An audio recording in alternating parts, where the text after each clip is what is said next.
Então, gente, bom dia a todos. Hoje é 14 de junho de 2017. Começando nosso estudo do livro Recordações da Mediunidade. E não deixando de dar o nosso alô para o pessoal aí das salinhas, enfim. Eu queria trazer para vocês, antes de começar o estudo do Recordações da Mediunidade, eu queria trazer para vocês um pedaço do capítulo do livro Ivone Pereira, Uma Heroína Silenciosa, que é da autoria do nosso amigo Pedro Camilo, tá? Mas eu acho que para vocês que estão seguindo assim a biografia dela, o trabalho da dona Ivone do Amaral Pereira, o trabalho que os espíritos fizeram com ela, a literatura, certo? Os trabalhos literários através da sua lavra mediúnica. Então é interessante para quem até vai ouvir agora esse estudo, para os mais novos do José Francisco de Assis, interessante saber, compreender quem é Ivone do Amaral Pereira e como foi essa abordagem dela. Não dá para fazer uma biografia dela total, mas vamos falar hoje exatamente sobre Ivone e as produções literárias.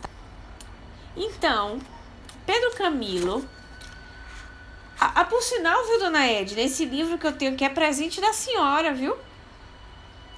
Olha que dedicatória para mim tão linda. Olha. Querida Juliana, com todo o nosso carinho, seja sempre essa distribuidora da Boa Nova, que lindo. A quantos encontrar no seu caminho, Deus lhe abençoe por tudo, que tem nos dado seu carinho, seu conhecimento, sua alegria de falar, que alegria. Beijos, Edna e Eliane. Em 2015, olha que lindo. Esses livros são os presentes da dona Edna, viu?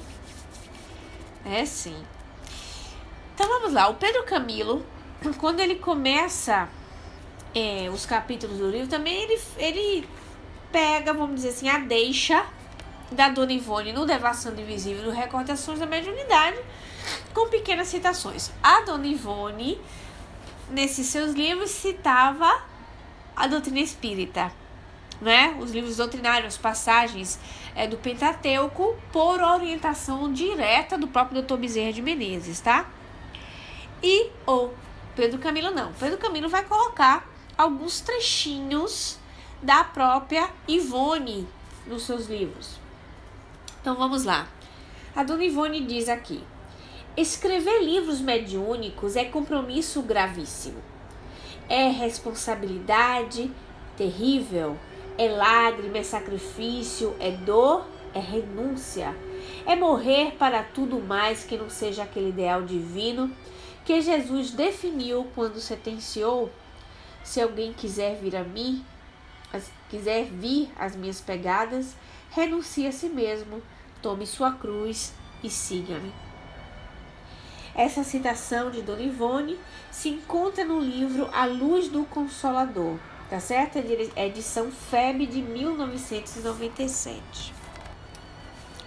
E aqui começa Pedro Camilo. Ivone era médium de diversas potencialidades, contudo, sabe-se que seu maior compromisso estava em ser intermediária dos romances mediúnicos. Ela tinha bastante consciência disso, mesmo porque os espíritos amigos não cansavam de alertá-la para as necessidades de não desviar sua atenção para determinadas faculdades que eclodiam, a exemplo de produção de efeitos físicos, taxativamente desestimulada pelos orientadores espirituais. Os indícios dessas tendências surgiram em sua infância, quando era grande sua inclinação para a literatura. O primeiro livro que leu, aos 8 anos de idade, foi um romance espírita que despertou seus interesses pela literatura. A partir daí, outros escritos passaram por suas mãos, como Escravizaura Iracema, de Bernardo Guimarães e José de Alencar, respectivamente. Aos 14 anos, já lia Paulo e Virgília, de Bernardin de Saint-Pierre, e O Éter, de Goethe, obras cujo conteúdo estava acima da assimilação comum naquela idade.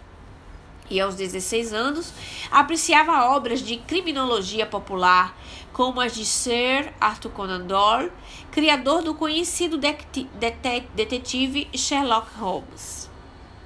Ou seja, desde os 8 aos 16 anos, ela era uma autodidata, apesar de ter feito só a 4ª série, né? E lembrando também, gente, que a Dona Ivone, mesmo ter tido feito só até a 4ª série, uma encarnação dela, aquela anterior, que ela era a Leila, não muito antiga aquela encarnação, ela era uma literária, ela era uma estudiosa, era uma artista. Então, sendo ela uma nobre, era muito aplicada nos estudos, porque o pai dela, que era Charles naquele tempo, era um homem mesmo de ciência, de estudo, de pesquisa, e sempre envolveu a filha. Então, a Dona Ivone, apesar da encarnação como Ivone do Amaral Pereira, era um espírito culto, certo? A soma dessa e de outras leituras aguçou em Ivone não somente o interesse de ler, mas também o de escrever. Aos 12 anos começou a produzir os seus primeiros textos, o que fazia rapidamente, sempre vendo um vulto espiritual ao seu lado. Era o espírito Roberto de Canalenjas. Boa parte desses escritos, que embora fossem de caráter geral, encerravam traços espíritas. Foram publicados em diversos jornais que ela não teve o cuidado de guardar devido à sua inexperiência. Em verdade, os primeiros escritos não passavam de exercícios, aqueles a que os médiuns têm que se dedicar antes de se entregar ao público o fruto do seu labor. São muitos os que assim procederam, como no passado, Zilda Gama. Vocês conhecem uma médium chamada Zilda Gama, gente? Era médium de Monsieur Victor Hugo. Era médium de Victor Hugo, certo? Zilda Gama, Francisco Cândido Xavier, Dolores Bacelar e Júlio César Grande Ribeiro. E na atualidade, Divaldo Pereira Franco, Carlos Bacelli, Dora Encontre, Elzio Ferreira de Souza e outros. Tais exercícios possibilitam ao médium acostumar-se com as energias espirituais, habituando-se a distinguir o seu do psiquismo dos espíritos, a fim de que o pensamento destes possa ser transmitido com a maior fidelidade possível.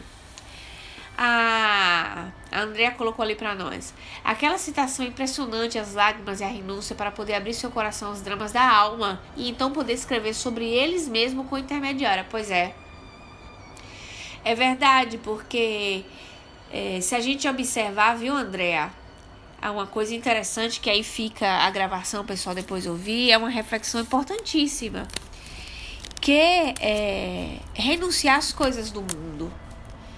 As coisas do mundo distraem, você é de acordo? Então, o shopping distrai, a novela distrai, o filme distrai, as coisas distraem. E num trabalho de renúncia, você se dedicar àquele trabalho da espiritualidade é uma renúncia da vida do mundo, mesmo vivendo o mundo. Porque ela convivia com pessoas, ela respondia cartas diariamente de pessoas que pediam ajuda, amigos, enfim. Então não é que ela se isolava do convívio social. Só que as coisas da distração do mundo era a renúncia dela. Então ela não fazia nada. A Dona Ivone conheceu o mar depois de 60 anos de idade.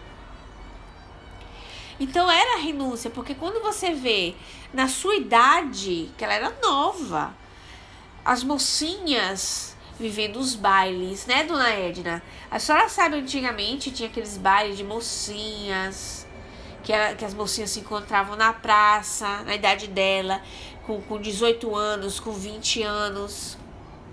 E ela tem que renunciar a tudo isso aí para se dedicar à mediunidade. Se a gente disser isso hoje para um rapaz, para uma moça, vocês vão dizer, tá pirada? Tá doida? Então, é de uma dedicação de renúncia. Então, tem lágrimas, não tem? Tem sacrifícios. Porque às vezes a gente pensa que o sacrifício é restritamente o material. E não é. O sacrifício vai muito mais pro lado da moral do que o material em si. Só que é que a gente acha que sacrifício é só aquela parte que toca da moralidade, né? Ou da materialidade. Então, olha como o que é que ele diz, a leitura dela, né? Toda a vivência que ela passou, toda a realidade que ela enfrentou para desenvolver esse trabalho. Me dê um minutinho só, já volto. Então, vocês observem, né, Dona Edna, Andréa, Marcela, Irene, Fátima, as meninas aí, o quanto o cérebro dela estava em exercício intelectual. Vocês perceberam isso? Era um exercício intelectual de dar e receber. Como assim? Ela absorvia os materiais, certo? Literários, tal. E depois ela escrevia para uma prática daquilo ali. Absorvia e dava. Passava adiante. Que eram exercícios para poder fazer uma distinção. É importantíssimo o exercício mediúnico. Às vezes, quando a gente conversa com o pessoal a formar grupo mediúnico, assim, olha, vamos treinar. Vamos começar assim com o treino de benfeitoria, de aconselhamento, porque tudo é fato de exercício. Na verdade, o próprio codificador diz que a mediunidade é exercício, é prática. Ninguém nasce um médium pronto. Não é um bolo, você faz a massa, enfia lá, saiu pronto. Não é, né? Simplesmente é uma prática do cotidiano, um pouco, lá vai. Enfim, não tem só a prática mediúnica da escrita, mas tem tantas outras, de percepções, de exercícios. Sim, com certeza, Marcela. Marcela diz ali pra gente, a prática leva à perfeição. Inclusive, quando nós aprendemos uma profissão, nós vamos ser melhores naquela profissão com o tempo e com a prática, não é verdade?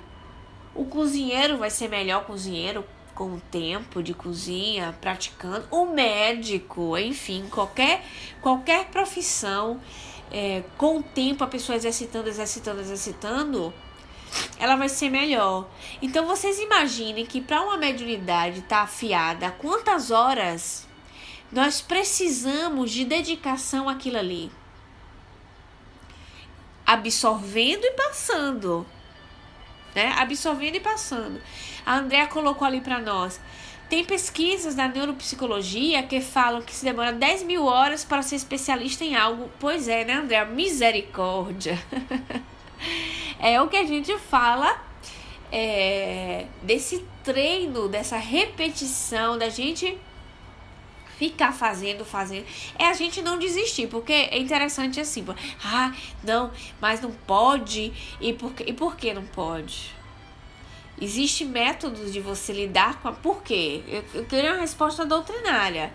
Quando a pessoa diz pra mim não pode, eu convido a pessoa a pegar os livros doutrinários, os 5 livros do Pentateuco e me mostrar, pra me dizer por que a pessoa não pode estar em evocação mental com seu espírito protetor, afinando a sua antena parabólica para distinguir, porque você fazendo isso, você não vai ter interferências, e exercitando em uma prece, tentar ouvir a resposta. Enfim, existem tantos outros métodos de conexão com o seu espírito protetor, que é uma prática mediúnica. O que é se não é isso?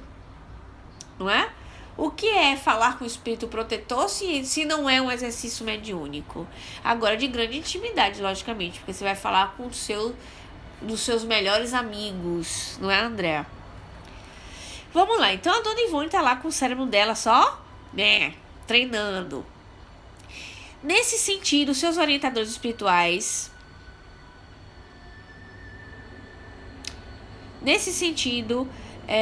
seus orientadores espirituais levaram-na a submeter-se desde a juventude aos espíritos Roberto de Canalejas e Camilo de Castelo Branco, de quem ela receberia importantes relatos. Mais à frente, encontrando-se com mais amadurecida e experimentada, os espíritos Charles, Leon Tolstói e Bezerra de Menezes também escreveram obras romanceadas que viriam ao público e ganhariam merecido lugar nas estantes do bom estudioso espírita. Falemos um pouco dessa obra. As primeiras obras. Tendo tendo maior identificação com Roberto de Canalejas, por ter vivido algumas existências juntos, foi ele o primeiro a acompanhá-la nessa tarefa. A princípio, o fez através da inspiração, para só depois assumir verdadeiramente o lápis e psicografar. Foram profundas as experiências literárias que vivenciaram, porque despertasse em Ivone lembranças de um distante passado. A Roberto coube a tarefa de traçar os esboços de 2 obras que compõem a trilogia que retrata suas encarnações: o Dramas da Bretanha e o Cavaleiro de Numies. Então, a Dona Ivone, quando ela psicografou essa trilogia sobre a sua própria vida, ela psicografou em ordens invertidas, porque como ela era muito jovem, ela não podia absorver tanta informação assim sobre a sua própria encarnação, para não chocar muito ela. Então foi um ato assim de misericórdia, né? O Roberto de Canalejas, vocês sabem que o Roberto era o chamego dela, né? Era o amor dela. Era ele que era o marido. E apesar de ter tido o coração dolorido pelo desvio dela, pela leviandade dela do passado, ele amava profundamente, né? Então ele já ficava liberando ela desde o nascimento. Ela com 5 anos, ele já estava com ela. Tomava conta dela, batia papinho com ela. Olha que coisa interessante, né? Depois, na fase da adolescência, ficam até namoradinhos, que teve que chamar a atenção dele. Afastaram ele dela. Vocês lembram disso? Ela, no auge da adolescência, ele tirava ela do corpo e os dois iam fazer passeios românticos no cemitério. Uma coisa assim, bem de filme anos 50 de vampiro, né? Mas era real. Ele tirava ela do corpo e ia passear. Ao ponto que... como era o nome daquele espírito, gente? Esqueci agora. Teve que admoestá-lo, chamar ele assim na chincha pra ele parar de ficar o tempo todo com ela. Mas ele teve vamos dizer assim, o seu papel importante em desenvolvê-la, esse lado literário, né? E ele botou aqui a ordem. A ordem é Na Voragem do Pecado, Nas Voragens do Pecado, O Cavaleiro de Numies e O Drama de Bretanha. A trilogia, a sequência certa, né? Dessas encarnações, que é justamente porque eu trouxe aqui para vocês para falar um pouquinho disso, porque no capítulo Complexos Psíquicos, ela está no auge da psicografia das Voragens do Pecado, né? Ela está no auge dessa psicografia. Então, por isso que eu tô trazendo para vocês essas informações, porque é sempre interessante a gente saber do que se trata, de quem se trata, como foi que funcionou, como era a vida pessoal dessa pessoa. É interessante, porque quando nós nos adentramos a biografia, agora o espírito, né? Porque era médium, mas do espírito, Ivone do Amaral Pereira, das coisas que passavam ao redor da sua vida, nós sentimos assim como se fosse um grau de intimidade maior. E diminuímos a distância, né? Desse personagem que tanta gente gosta. Curioso é observar que o Drama da Bretanha, embora seja o último da série, tenha sido a primeira obra a ser transmitida a Ivone, seguido de O Cavaleiro de Numies e a segunda. Só encontramos uma justificativa seguinte. Olha lá o que ele vai dizer. Escrever aqueles romances significava para Ivone muito mais do que ser médium de uma história e transmissora de conceitos doutrinários. Importava também mergulhar nos arquivos de sua própria alma, tomando conhecimento de suas existências passadas, o que para muitos seria algo bom e até, quem sabe, um tanto divertido. Para ela, estava longe de representar um alegre passatempo. Era não somente saber quem foi, onde nasceu e de quem foi filha, se foi homem ou mulher, rico ou viveu na miséria, mas também ter conhecimento daquilo que fez de errado, dos deslizes, das fraquezas morais. E essas revelações para qualquer pessoa equivalem à dolorosa provação. Eu também sou de desacordo com Pedro, viu, Andréa? divertido, ai ai, ruim, hein? Eu quero ver divertido, eu acho assim, de quem pretende saber de uma vida, dizer, eu queria saber se eu fui mulher, eu queria saber se eu fui pobre, se eu fui rico. No sentido assim, de né? De pré-informação. Agora, com o neguinho pegar a informação, não é de rir, não, tendo divertimento aí, não. Porque dá de cara. O fato é o seguinte, viu, gente? Eu tava até falando pra uma amiga minha italiana minutos antes de começar o estudo. Nós hoje somos melhores do que ontem. Ou estacionários. Então, a lógica é que se a gente ficar fuçando as outras encarnações, a gente tem que saber que vai encontrar umas coisas meio esquisitas, né? Em alguma coisa da vida, logicamente, não quer dizer que em todo o perfil da tua personalidade seja tudo horror. Claro que não, né? Mas em alguma coisa ali não foi legal, mas em outra já foi legal. Mas essa agora é a nossa proposta melhor. Então, quando nós sabemos de lidar com a situação de uma encarnação passada, que a gente não se choque, porque a realidade é essa, né? Então, né, Andréa? Tem nada de divertido partindo desse princípio. Se fosse possível saber daqui a 3 encarnações, aí sim. Também não, né, Andréa? Porque já pensou se você fica estacionário? Aí se você pudesse saber mesmo, você ia ficar muito mordido da vida, né? Ainda bem que não tem essa possibilidade. Você ia ficar muito mordido. Se você evoluísse sim, dizer, poxa, que legal, daqui a 300 anos eu tô belezinha. Mas daqui a 300 anos eu falei, puxa vida, estacionei 300 anos. Aí a pessoa ia ficar muito chateada, né? Então, é melhor a gente sempre viver o agora, viu, gente? Vamos ser sinceros. Via de regra, né? Via circunstâncias necessárias. Sendo assim, suas percepções e descobertas precisavam ser devidamente dosadas. Embora fosse um remédio eficaz para suas necessidades evolutivas, não deviam ser ministradas de uma vez, sob risco de provocar uma espécie de overdose que poderia, quem sabe, levá-la à loucura. Como eram espíritos relativamente situados na mesma faixa vibratória, o processo de rememoração e transmissão funcionava muito mais como um meio de reeducação, na medida em que ambos, espírito e médium, aprendiam com lições de cada existência e eram estimulados a não repetir os mesmos erros. Então, aquela lembrança ali era um fenômeno educativo. Então, por isso que eu falei via de regra. Porque alguns podem dizer, poxa, porque a dona Ivone e eu não. Então, não é uma questão porque fulano e eu não, mas é uma questão de necessidade.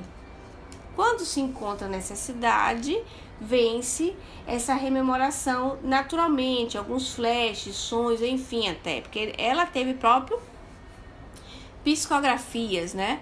Utilidade de aprendizado, né? Tem que ter um fundamento. E uma coisa interessante, viu, André, pegando esse viés aí, gente, é que quando temos esses sonhos ou alguma coisa que vem na memória, esses flashes, é porque tem a ver o encandeamento com pessoas da nossa vida atual, no qual a gente tem que rememorar. Aí sim, diz assim, peraí, então eu tenho que refazer uma circunstância A, eu tenho que retratar a circunstância B, então, por que é que alguém pode lembrar uma encarnação? Isso é um exemplo, viu, gente? Alguém pode ter flashes, uma lembrança de uma reencarnação de 1000 anos atrás. Aí depois ela pula diretamente para uma de 600 anos. Aí depois ela pula para uma de 300, aí pula para essa. Tem uma lógica nisso aí, claro, que nada se perde, porque essa aqui, de 1600 e 300, é onde se encontram esses personagens de agora. Que é para dizer, olha, observa bem esses flashes, avalia onde está tendo a repetição, avalia e corrige. E se nós observarmos esses flashes, a palavra certa, flash mesmo, né? Tá bom, flash, André, como colocação? Em português, como seria traduzindo flash? Né? Esses flashes é justamente aquele onde eu tenho o ponto certo para que se instantes, né? não é toda encarnação. Vocês já observaram que quando alguém conta pra vocês que fizeram uma rememorização, uma regressão, a pessoa vai lembrar o óbvio, quer dizer, o óbvio, aquilo que é necessário, mas não lembra tudo? Porque é aquele ponto que é necessário para que se possa. E agora vai a homenagem à minha rica amadora honorária, né? Para poder ligar um ponto no outro da trama, né, Cal? Eis a necessidade. Porque às vezes a pessoa fala assim, poxa, por que não de 1000, de 900, de 800, uma sequenciazinha? Porque não tem necessidade. Porque às vezes aquela pessoa de 1000 anos atrás, você ficou um tempão sem reencontrá-la, porque não dava para vocês se reencontrarem, não dava para cruzar caminho, o negócio estava muito duro, o negócio estava muito sério, aí não dava para se encontrar, e foi se encontrar nos 600 anos, né? Por isso, aí tem que ter uma lógica, né? Nisso aí. Então, como dizia, o Drama de Bretanha e o Cavaleiro de Numies foram o primeiro da série a serem escritos, contudo permaneceram engavetados por cerca de 40 anos. Esses 2 livros realmente ficaram 40 anos na gaveta. Fruto dos primeiros anos de sua incursão na literatura mediúnica, as obras apresentavam-se inacabadas, incompletas, mesmo porque Roberto de Canalejas, tendo que reencarnar, não pôde concluí-las devidamente. Quando ele teve que reencarnar, para ela foi um baque.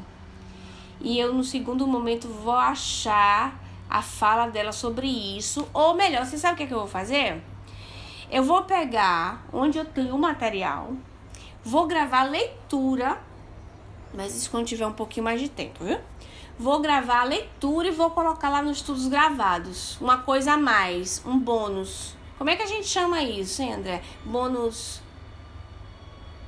Prepare um lencinho, é mesmo, porque é choro e ranger de dente. Pra chorar. Senão não tem sentido. Se vocês não chorarem, não tem sentido. Bônus mesmo, mas não, tem um negócio bônus quando você compra um CD. Não vinha escrito assim o negócio, bônus. Ah, bônus track. A minha memória não tá tão ruim assim, não. Vocês lembram do bônus track? Então pronto, vai ser um bônus track, tá bom? A dona Edna colocou ali pra nós. Comigo acontece pelos sonhos, repetidamente num determinado lugar, e pessoas, e fico encabulada para entender o que eu tenho que aprender. Isso é autoconhecimento, né, dona Edna? Alguma coisa tem que descobrir. É um autoconhecimento. E a gente nisso aí tem que passar na peneira, em italiano é setaccio. Tem que passar no setaccio, tem que passar na peneira para ver onde tem um símbolo. Porque às vezes uma certa cena, uma repetição é um símbolo. Curioso isso, né? Vai ser assim no próximo capítulo. Vamos voltar aqui. Desculpem.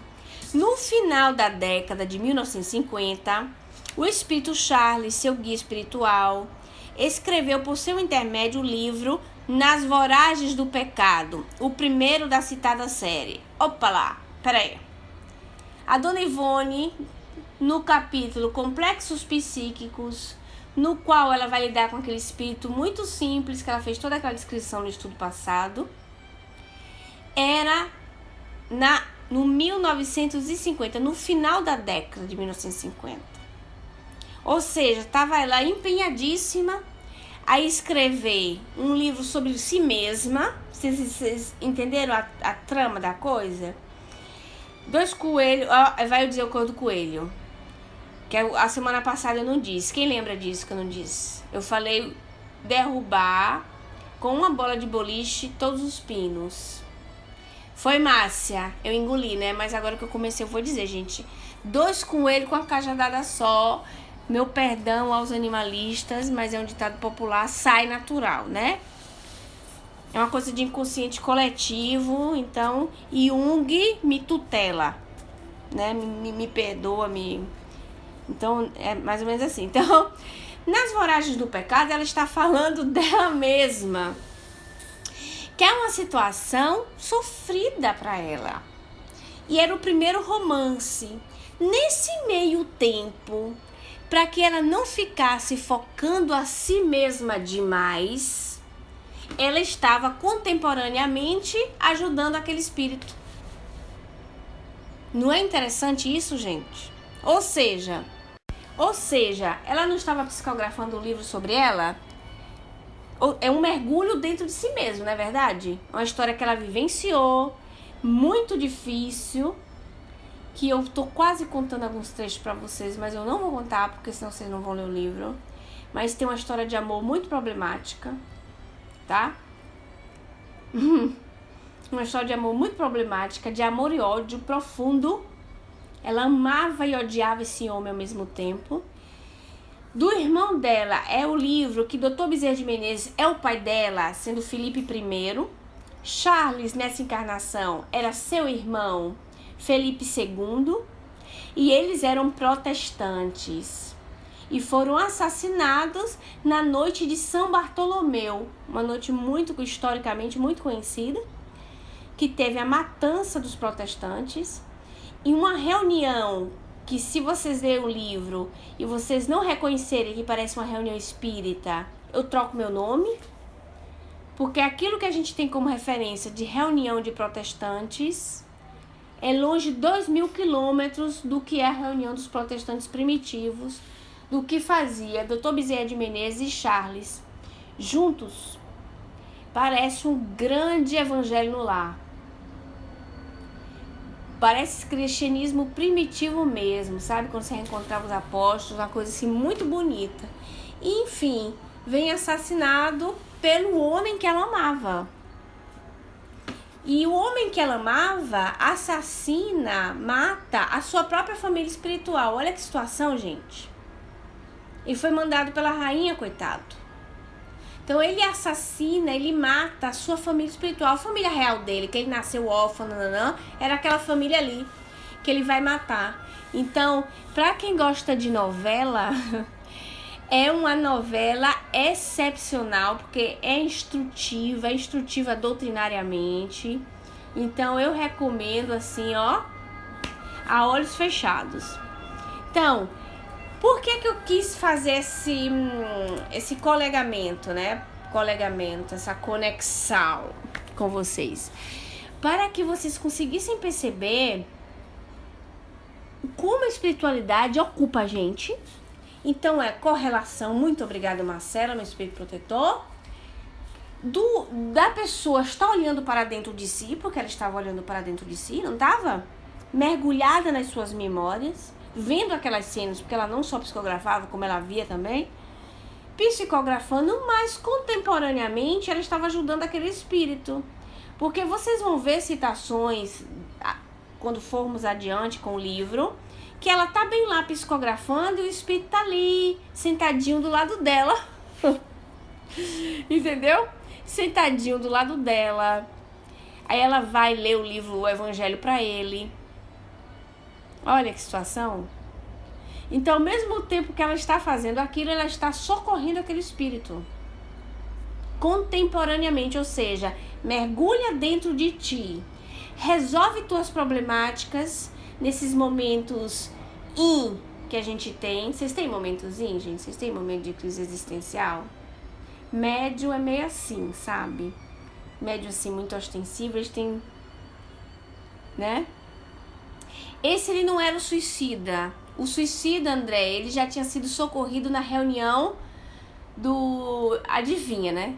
Nada mais, nada menos, quem socorreu o suicida que estava nessa casa, que ela estava hospedada, foi Chico Xavier, né? Eram dois. Era o primo do cara, que era o suicida, foi socorrido lá com o Chico. E o que ficou foi o que passou um ano junto com ela. Imagina. Era o que tinha aquela casinha pobre, toda a circunstância que ela via através da psicometria. Exatamente. Então, já que tocamos no livro Nas Voragens do Pecado, convém fazer uma pequena anotação. Este livro é bastante rico em dados históricos. Seu primeiro capítulo em especial é recheado de uma impressionante descrição de que foi a noite de São Bartolomeu. Tanto assim que podemos encontrar em um livro didático da história moderna e contemporânea, transcrição de uma parte do relato de Charles, o que nos leva a dimensionar sua importância. Olha a importância histórica desse livro. Aí ele coloca aqui pra gente, vocês que gostam de fazer pesquisa, Andréia, a mesma passagem que Charles diz, um livro de história atual, né, contemporânea, diz, ó, é um livro de Alceu Luiz Patzinato, Senise Maria Helena Valente, História Moderna e Contemporânea, primeira edição, São Paulo, Ática, 1992, página 76. Então, os detalhes. Onde você achar. Você gosta de pesquisa? Além de Roberto, outro espírito a seguia desde os 12 anos. Ivone não sabia de quem se tratava, somente dando-se conta de sua identidade quando mais tarde o reconheceu no retrato. Era Camilo Castelo Branco. 14 anos após os primeiros contatos, ou seja, lá pelos anos de 1926, Ivone começaria a receber memórias de um suicida que relata através da história do escritor português o destino dos suicidas após a morte. Somente publicada 30 anos depois, tendo sido sua segunda edição revista pelo espírito Leon Denis, a obra foi assinada com um pseudônimo, Camilo Cândido Botelho, para que se evitasse qualquer complicação quanto à identidade da obra mediúnica. Tá bom, isso aqui vocês já sabem. E eu vou parar por aqui, porque ele vai falar bastante sobre as obras dela, e isso para dar curiosidade de vocês de procurar o livro, que é o livro Ivone, do Amaral Pereira, Ivone Pereira, Uma Heroína Silenciosa. Heroína Silenciosa foi um nome carinhoso que colocou Chico pra ela, tá? Chico a chamava assim, de Heroína Silenciosa, porque apesar de tudo, dela ser a médium que era, ela nunca estava exposta em lugar nenhum, e o que ela mais gostava era discrição e anonimato, tá? E outra coisa que eu queria anotar pra vocês é que vocês perceberam quanto tempo se passou de afinidade entre Camilo Castelo Branco e Ivone do Amaral Pereira? Deixa eu ver quem prestou atenção. Desde os 12 anos que ele frequentava ela. Até porque nesse período ele estava internado lá na... Ele estava como internado lá no Hospital de Maria, né? Passaram-se 14 anos após os primeiros contatos. Olha só. 14 anos que o espírito vinha, nananã. Ele até escrevia algumas coisinhas por ela, viu, gente? Coisinha assim, bobinha. Aí depois, bobinha, né? Vindo de Camilo Castelo Branco, em italiano se diria capirai. Capirai, será bobinha. Então, o Memória Suicida foi psicografado em 1926. Depois foi revisto por Leon Denis, tá certo? E depois está em toda a sequência de outros livros que são excepcionais também, eu os conheço. E incrível que tem um livro que é muito curioso, que é o Nas Telas do Infinito, né? Que tem o ditado um conto de Camilo Castelo Branco, e no mesmo livro tem a história narrada por Dr. Bezerra de Menezes, certo? No mesmo livro. E você vê uma diferença, assim, abissal de um espírito para outro. E você percebe até o jeito irônico de Camilo Castelo Branco na história do castelo. É muito, muito, muito, muito interessante essa avaliação. Dito isso, vamos começar o nosso estudo. Vamos? Depois dessa introdução, quem está disposto a começar o estudo?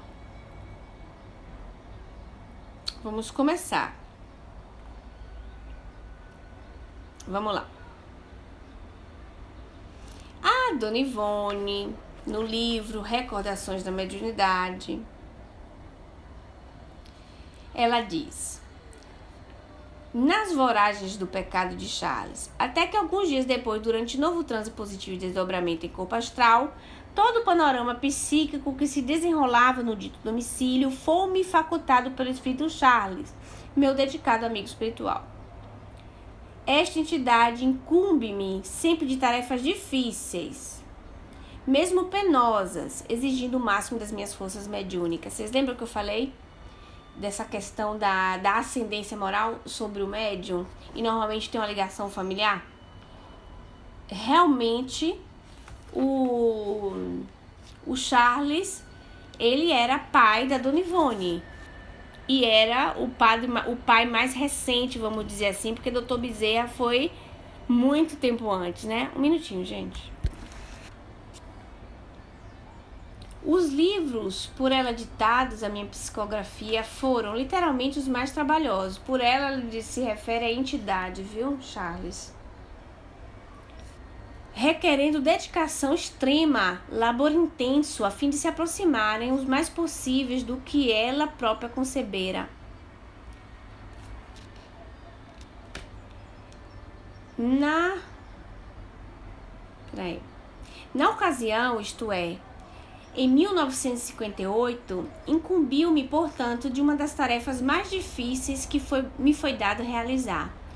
Principalmente porque seria ação exercida em estado de transe mediúnico no plano espiritual e não no terreno. Tentarei descrevê-la o melhor possível, visto não ser isenta de interesse para aqueles que se inclinam aos estudos e observações transcendentes do espiritismo. A Dona Ivone nos diz que o transe que ela passava era um transe no mundo espiritual, para que depois ela psicografasse. Vamos entender o que ela quis dizer.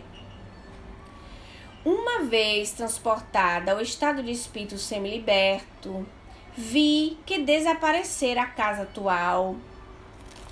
Então, ela é do transe do espírito que está lá na casa, tá bom? O que acontece? Vocês lembram que a Dona Ivone era uma médium que ela entrava em estado letárgico, né? Então ela tinha um tipo de desdobramento de tal lucidez que diminuía a vitalidade do corpo físico mesmo.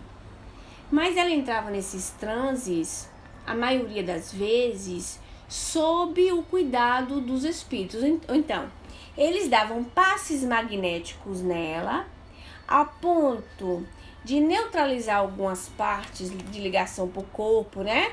E passar a lucidez da consciência para Ivone, para ela ficar mais lúcida, para quando ela voltasse pro corpo não fazer igual a gente, bobão, que volta das experiências super legais e a gente não lembra nada, ou lembra pouquíssima coisa. No trabalho dela era necessário, né, que ela trouxesse essas informações com fidelidade. Então Charles estava ali sempre muito em cima dela, cobrando dela, né, e isso, ela era muito obediente, mas de qualquer jeito pesava para ela a questão de viver no mundo, porque ela tinha Charles assim cobrando mesmo, né, sem dar mole para ela não, porque ele tinha prometido isso, na verdade, ele tinha prometido que nessa encarnação dela de Ivone, ela não cairia. Ele falou, eu farei de tudo para que ela não caia. Então foi permitido essas lembranças, enfim, todo um esquema para recuperar a Dona Ivone, viu? Vamos lá. Uma vez transportada ao estado de espírito semiliberto, vi que desaparecera a casa atual.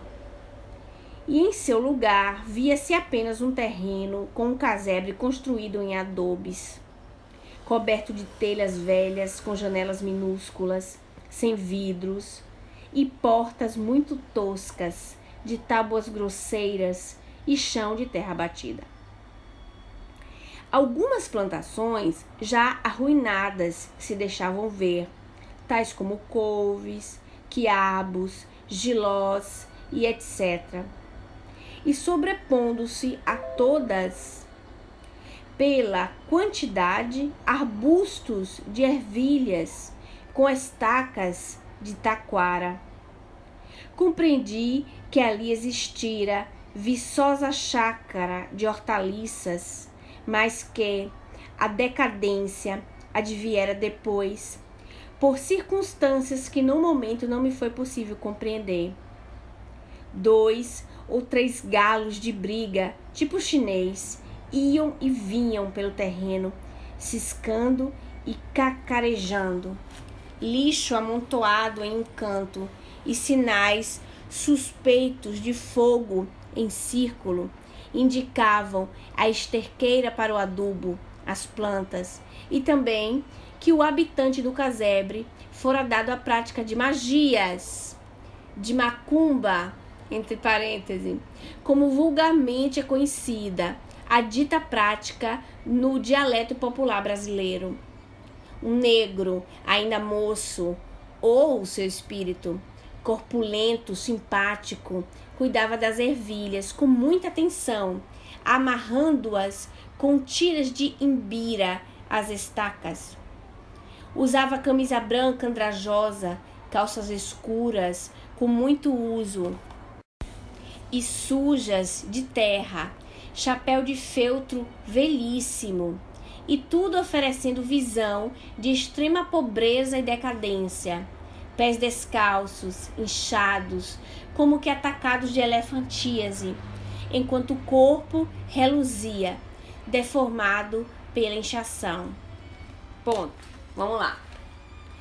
Vocês percebam que ela entra num transe e ela percebe na casa onde ela está o desaparecer daquela casa. Lembra que ela disse que a casa era linda, do parente dela, que a casa era bem cuidada, com arbustos lindos, com um jardim tão bonito, de flores. Ela descreveu a casa atual muito linda, mas a casa tinha sido construída em um terreno que tinha um casebrezinho que tinha sido demolido. Por que a Dona Ivone detalha? Porque, na época, esses detalhes eram de extremamente importância. Hoje em dia eu converso isso com vocês e vocês absorvem tranquilamente, não é? Existia no movimento espírita uma rejeição muito grande a essas informações. Porque os espíritas diziam que era alucinação dos médiuns, que não era aquilo ali. Entende? É por isso que a Dona Ivone começa os livros dela sempre com a citação doutrinária. E já começava as implicâncias desde do nosso lar com o Chico. Desde o nosso lar, que até o próprio Chico pensava estar obsediado quando ele escrevia as psicografias, o nosso lar. Porque o nosso lar, ele não foi ver o nosso lar, né? Ele não via como a Dona Ivone, no caso, o nosso lar. Aí André Luiz chegou para escrever um outro capítulo e Chico disse assim: meu irmão, não me diga nada e tal, eu não vou escrever mais não, dizia, né? Como é o nome? Chico, dizendo próprio que não ia escrever nada e coisa e tal. O que aconteceu, Chico, o que foi que houve? André Luiz disse assim: Chico, então tá certo, você tá certo, eu vou fazer o seguinte, hoje de noite eu vou pegar você, tirar do corpo e vou lhe mostrar. Aí tá bom. Aí com o Chico fizeram a mesma coisa que pra Dona Ivone era uma prática comum. Você vê que coisa interessante, né? Pegaram a Dona Ivone, ou o Chico, o André Luiz, deu esses mesmos passes, esse estilo de passe magnético que tira a pessoa do corpo com muita lucidez, e levou o Chico para fazer um passeio lá no nosso lar. Vocês queriam fazer um passeio desse, gente? Né? Botou o Chico dentro do aerobus, levou o Chico para dar um rolezinho. Chico viu lá o Parque das Águas, Chico viu tudo.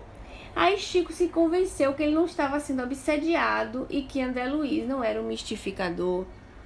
É quando o Chico volta pro corpo e continua a psicografia do nosso lar convinto, né? Tadinho, né? Pois é. E a Dona Ivone também, ela precisa isso, sabe? Esses detalhes, para vocês observarem o que é a construção mental do espírito. E também demonstrar como o médium pode ver detalhes. No caso dela, ela via detalhes. Você vê que ela vê os animais, ela vê as verduras, ela vê com clareza tudo isso, né? Por isso ela bota uma notinha aqui, com tiras de imbira para segurar as estacas, ela bota imbira, fibra de cascas de árvores verdes, usadas pelos homens da lavoura como armarilho para o seu serviço. Então olha que detalhe, e nesse ambiente completo que ela viu, ela presencia, ela vê o espírito. O espírito fazendo o quê? Vocês observaram? Trabalhando. Cuidando da horta, todo acabado, coitadinho. Com as pernas inchadas de elefantíase, a casa acabada, até o detalhe de fazer a macumba, entre aspas, Dona Ivone deu fé, notou. Agora, eu tenho a impressão que a Dona Ivone nota mais essas coisas com profundidade, porque é mulher, vocês não acham, não? Porque mulher, né, tem uma língua. Então, é o espírito vivenciando aquela coisa ali, aquela reencarnada como mulher, falou, ela é a ideal. Porque até o coisa da macumba, ela deu fé. Com a continuação do fenômeno nas noites subsequentes e com a orientação do espírito Charles, fui informada de que aquela entidade chamara-se Pedro, quando encarnada, residira no casebre e que agora desencarnada continuava no mesmo local, fixando o pensamento no cenário passado e por isso mesmo com pensamento construindo-o ao derredor de si, para seu desfruto, o seu infortúnio, a força de tanto recordá-lo, sendo, portanto, esse o seu ambiente imediato entre aspas, ou seja, tipo de criação mental sólida, idêntica às analisadas pelo sábio professor Ernesto Bolzano em seu interessante livro A Crise da Morte. O cenário dava, pois, até a mim mesma a ilusão da mais positiva realidade, quando nada mais era que criação mental, inspirada nas recordações fortes do passado, sobre a matéria quintessenciada ou força cósmica universal, disseminada, como sabemos, por toda parte. Então, pausando aqui nosso estudo, vamos falar disso, né? Era exatamente criação mental, e ela diz que se apoia, né, nas descrições das pesquisas de Ernesto Bolzano no livro A Crise da Morte, que tem essas cenas, era o seu ambiente imediato, tá? Então ele não estava numa colônia, vocês são de acordo que ele não estava numa colônia? Ele criou inconscientemente a sua vivência da sua vida e ele se encontrava ali. Olha que coisa interessante. Então ele construiu isso no livro dos médiuns, no Laboratório do Mundo Invisível. O nosso codificador diz isso, que os espíritos muitas vezes corroboram para a criação das coisas sem ter consciência disso, certo? Então, é o espírito que aparece com a tabaqueira, por exemplo, as coisas do seu costume. É por isso que nós, por exemplo, se estivermos em desdobramento, nós vamos aparecer até vestidos com a roupa tal, assim, assado, porque é uma coisa instintiva, criada por nós sem uma percepção real de que nós estamos criando. A Cal colocou ali pra gente: eu, quando sonho, vejo todos os detalhes, coisa que acordada nem presta atenção. Pois é uma habilidade sua de fofoqueira do além. Você percebe tudo, e quando o seu fofoqueirismo do além chegar, acordar, aí você vem, anota tudo pra nós e nos traz como material, né, gente? Pra gente estudar, ué. Pois é. A Eliana colocou pra gente: quantos devem estar nessa situação, né, Ju? Sim, Eliana. Por sinal, eu até contei uma coisa pra vocês uma realidade minha, vivenciada na minha família, interessante. Seguinte, que quando eu estive preocupada por minha avó e orando por minha avó, o tempo da sua desencarnação, não era muito tempo, e eu disse pra vocês, né, meu irmão na época disse assim pra mim: a minha avó ainda tá lidando com aquela situação da ferida, ela tinha uma ferida no pé que nunca fechava, era um sofrimento muito grande para ela. E à época aquilo me emocionou, mas me emocionou muito, eu fiquei muito comovida. E eu orava dia e noite, mas dia e noite, com pensamento fixo para Jesus, para curar aquela ferida dela, né? Para dar aquele alívio para ela. E eu pedia. Uma certa feita, eu senti mesmo que eu saí do corpo lúcida, e já tem muito tempo que eu não tenho esse tipo de experiência, não sei porquê. Eu saí do corpo lúcida, levada por alguém, provavelmente meu espírito protetor, e eu cheguei em Feira de Santana. Eu era consciente que eu estava em Feira de Santana. Cheguei em Feira de Santana, aterrissei, tá? Então eu estava volitando, senti mesmo assim que aterrissei, e fui na casa, que era a casa que ela vivia, que é uma casa nossa, no bairro da Derbal Miranda, na Brasília. E eu cheguei na casa, entrei na casa, e ela não estava exatamente morando na casa. Ela tinha construído um ambiente parecido, como se fosse sobreposto à casa. Então eu vi assim como se fosse um quartinho com portas de zinco, como se fosse o teto de zinco, uma coisa assim bem rústica. Era seu ambiente imediato. E eu a encontrei ali e ela dizia justamente assim: eu percebia as cores, eu percebia os detalhes, tudo percebia. E ela falou assim pra mim: ô minha filha, não posso esquecer, muito obrigado pelas suas preces a Jesus por mim, porque tá tendo resultado. E eu olhava a ferida dela, do pé, e a ferida já tava assim fechando.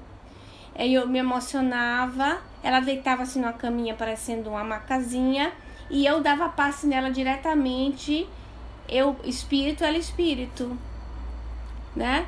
E era um ambiente imediato. Isso foi uma coisa assim que eu achei interessantíssima, era uma construção mental dela mesmo.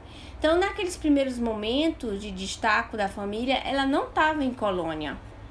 Ela estava sob cuidado dos espíritos e tudo mais, que a gente teve, informações e tudo mais, mas ela estava em um ambiente imediato mesmo. Não é interessante isso? Para não chocar demais o espírito. A infinita misericórdia de Deus, né? Pois é, né, Liana? Então, olha só, isso acontece muito mesmo. Até porque, veja, no caso dela, ela estava sob todos os cuidados, né? Ali, meu avô em estado de desdobramento também, o vi próprio sentadinho na porta da casa, e era bem lúcida, e ela ali transitando. A misericórdia de Deus é infinita em todos os sentidos. Concluindo nosso estudo de hoje, o áudio ficou cortado, pinicado, não sei como é que eu vou fazer para montar isso tudo, ou eu vou botar lá no GE um monte de áudio miúdo. É isso mesmo. Desculpa das vezes que eu tive que sair rapidinho, mas vamos aproveitar a ocasião para agradecer a Deus, aos espíritos amigos, a Ivone pelas suas experiências, Dona Ivone, nosso carinho, nosso reconhecimento, aos espíritos amigos que nos orientam, que estão conosco, que nos inspiram, que nós possamos aprender junto com eles e desses estudos, Senhor, levar para a nossa cotidianidade, para sentirmos essa segurança na qual nós necessitamos para agir em Teu nome. Que nós possamos sim, Senhor, ser os Teus apóstolos atuais. Que nós possamos, dentro dos nossos ambientes domésticos, dentro do nosso ambiente de trabalho, levantar a Tua bandeira. Que com o exemplo da Dona Ivone e de tantos outros, não precisamos de ser exatamente como ela, porque nós somos individualidades, mas que nós possamos reconhecer onde está a verdadeira felicidade, onde está as nossas verdadeiras alegrias. Abençoa-nos, meu Deus, abençoa-nos, ó Mestre Nazareno. Que assim seja, Graças a Deus. Que assim seja. Graças a Deus. Muito obrigado, pessoal. E até semana que vem.